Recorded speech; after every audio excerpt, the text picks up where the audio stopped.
Las preguntas que deberíamos hacernos nosotros hoy es cómo llevar a cabo una discusión sin que nos lleve 6, ni 7, ni 8 años. Pero eso es un tema abierto para la discusión. Lo que sí quiero alertar es que en aquella época se llevó 6 años y muchas discusiones en el laurel y en muchas partes y muchas asambleas y un ir y venir acerca de lo que debía ser el perfil del sociólogo, el perfil del antropólogo y el plan de estudios.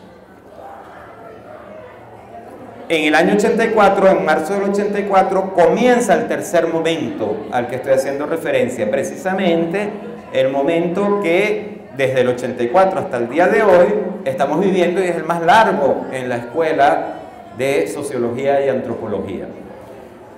Decía Alejandro hace un rato que si leyéramos, si nos abocáramos a leer el documento del pensum que está allá arriba y que tiene como 40 páginas, seguramente muchos de nosotros estaríamos de acuerdo, y copio un poco lo que él decía, con su filosofía, con la filosofía allí manifiesta. Y yo comparto lo que dice Alejandro, ¿okay? Yo creo que muchos estaríamos de acuerdo porque el pensum en su filosofía manifiesta es un pensum abierto. Es un pensum que de entrada, como punto de partida, reconoce que hay una diversidad muy grande en las ciencias sociales. ¿Okay? Y como de entrada reconoce eso, trató de construir un plan de estudios no cerrado, no tubular, sino un plan de estudios abierto, cuyo componente, por ejemplo, de asignaturas obligatorias se redujese al mínimo posible, al mínimo que se acordó en aquel entonces. Su ciclo básico no era como el que ustedes están cursando ahora de 5 semestres, era menor, era de 3 semestres. ¿Okay? Y el número de materias obligatorias era menor al que ustedes están cursando también ahora. Y había un taller más, un taller de investigación anual, había una teoría menos, había 2 métodos menos, había una planificación menos, etc. Había muchas más optativas. No, corrijo, las mismas optativas, pero lo que había era más talleres y más posibilidades en ese sentido de moverse. En el año 2000 fue, ¿no? Alejandro acaba de decir, se hizo lo que podríamos decir un ajuste de ese pensum. Por eso yo hablo de 3 momentos. En el fondo seguimos en el tercer momento, pero se hizo un ajuste. En ese ajuste del año 2000, la discusión que en aquel entonces se presentó era una discusión de que había debilidades en ciertos aspectos de la formación profesional del sociólogo ahora y no del antropólogo, porque lamentablemente si el tercer momento de la escuela fue un momento de apertura a partir de los 80, sin embargo ello, por aquellas cosas de la historia, terminó en un mal divorcio entre la escuela de sociología y antropología, que como ustedes saben ahora las tenemos separadas desde el año 87. Si yo creo que avanzamos en aquel entonces hacia la apertura, con ese divorcio, pues hubo un momento de regresión, de acuerdo a todo lo que nos ha señalado Karina, con lo cual yo estoy bastante identificado, ¿no? Era un momento de regresión porque era un momento de la sociología encerrada como disciplina dentro de la sociología y la antropología encerrada como disciplina dentro de la antropología. Y fue un divorcio mal habido porque los antropólogos no quisieron por un buen tiempo, y creo que todavía, saber casi nada de teoría social, y los sociólogos tampoco quisieron casi nada saber de cultura, con lo cual nosotros empezamos a comprender, no sé cómo, de verdad no sé cómo, una sociedad desimbolizada, es decir, una sociedad sin cultura, porque la antropología la olvidamos completamente. Precisamente uno de los ajustes de la reforma del 2000 era tratar de introducir antropología, más antropología, tratar de resimbolizar la sociedad que nosotros concebimos, y por eso se metió la materia de antropología como una materia obligatoria. Bien, vistas las cosas 10 años después de ese ajuste de pensum, en el cual yo participé y participó Alejandro como estudiante, y participamos muchos de los que aún hoy estamos en esta comunidad. Sin embargo, a mí hoy, y bueno, nuestra historia está llena de errores en ese sentido, toda historia tiene sus errores, creo que ahí hubo como un retroceso a lo que era ese espíritu de flexibilización y de apertura. ¿Okay? Porque en ese momento de la discusión, bueno, se dijo, bueno, hace falta otra planificación, bueno, hace falta métodos cuantitativos, bueno, hace falta métodos cualitativos, y además hace falta otra teoría social, y además, claro, hace falta la antropología, y además falta esto. Yo quería recoger esta historia y quería construirla en esos tres momentos, precisamente por lo que yo temo de una discusión de pensum. Lo que yo temo de una discusión de pensum es que comience con la pregunta, ¿y qué hace falta? ¿Qué le metemos a esta cosa? ¿Ok?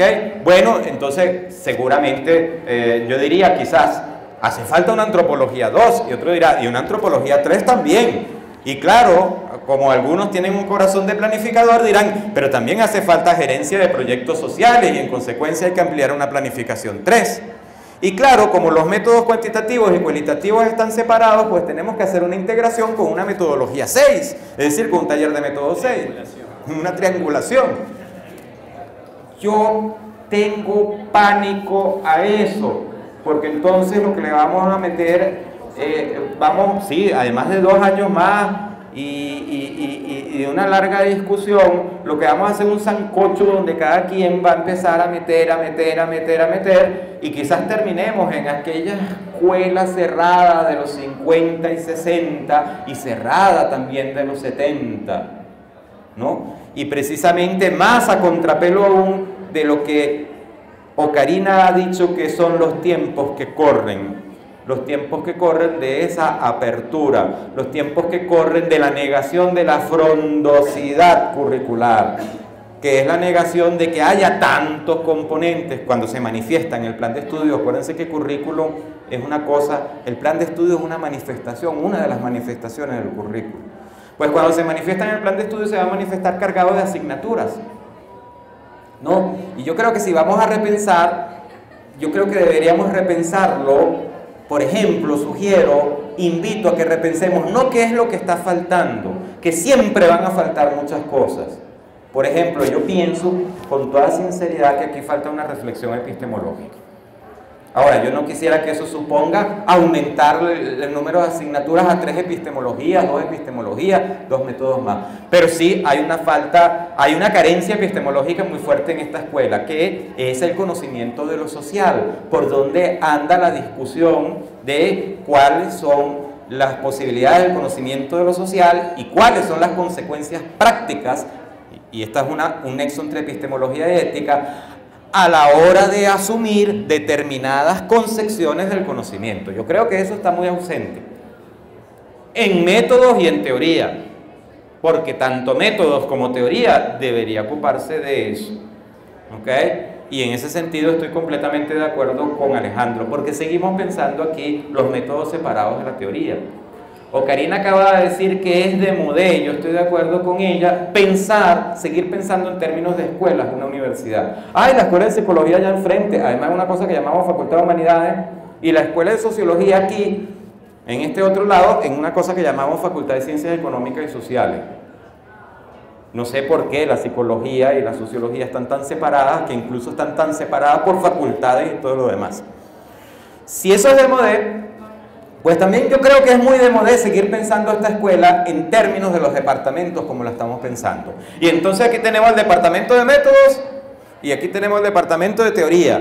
O aquí tenemos el departamento de análisis histórico-social y allá el de América Latina. Una cosa que jamás hemos entendido, porque el departamento de América Latina y el de análisis histórico-social están separados, ¿no? O el problema de las prelaciones, que lo hemos discutido tanto en los consejos de escuela. ¿Por qué me puedo confundir aquí? Por eso es que es muy importante que ustedes los estudiantes estén aquí también, porque ustedes tienen una visión, como acaba de decir Emiliano, ustedes tienen una visión panorámica que nosotros no tenemos. Pero creo que formación social de Venezuela es la que prela América Latina. Creo que es así. A formación social de Venezuela 2 prela América Latina. ¿Por qué? Ajá, ¿por qué? Entonces lo que hemos hecho es camisas de fuerza ahí. Ocarina hablaba de un currículo autorregulado y autogestionado. Bueno, un currículo autogestionado tiene que ser mucho más flexible en ese